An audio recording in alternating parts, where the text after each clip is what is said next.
Welcome to சுடு தண்ணி. சிம்பிளாக ஒரு சட்னி பண்ணுமா? எந்த ஒரு கஷ்டமான வேலையுமே இருக்கக்கூடாதா? அப்போ இந்த ரெசிபி உங்களுக்காக தான்.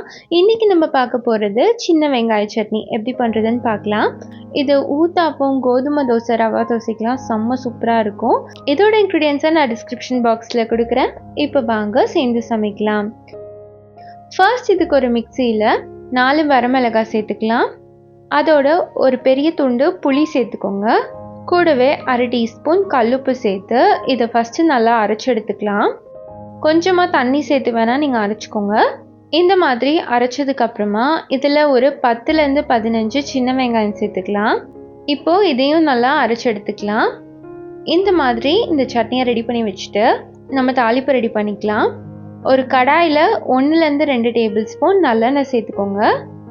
இப்போ இதோட 1 டீஸ்பூன் கடுகு, 1 டீஸ்பூன் உளுத்தம் பருப்பு, இது பொரிஞ்சதும் ஒரு கொத்து கருவேப்பிலை சேர்த்துக்கலாம். இப்போ இதை அந்த சட்னியில் அப்படியே சேர்த்துருங்க. நல்லெண்ணெய் சேர்க்கும் போது தான் இந்த சட்னியோட டேஸ்ட்டே எலிவேட் பண்ணி கொடுக்கும். செம்ம சூப்பராக இருக்கும். ஒரு 2-3 நிமிஷத்தில் இதை நீங்கள் ஈஸியாக அரைச்சிக்கலாம். டேஸ்ட்டும் சும்மா அல்டிமேட்டாக இருக்கும். நீங்களும் இந்த சட்னியை பக்காவாக இதே மாதிரி ட்ரை பண்ணி பார்த்துட்டு எப்படி இருந்துச்சுன்னு சொல்லி கமெண்ட்டில் சொல்லுங்கள். இந்த வீடியோ உங்களுக்கு பிடிச்சிருந்தா லைக் பண்ணுங்கள். சுடு தண்ணி சேனலை சப்ஸ்கிரைப் பண்ணுங்கள்.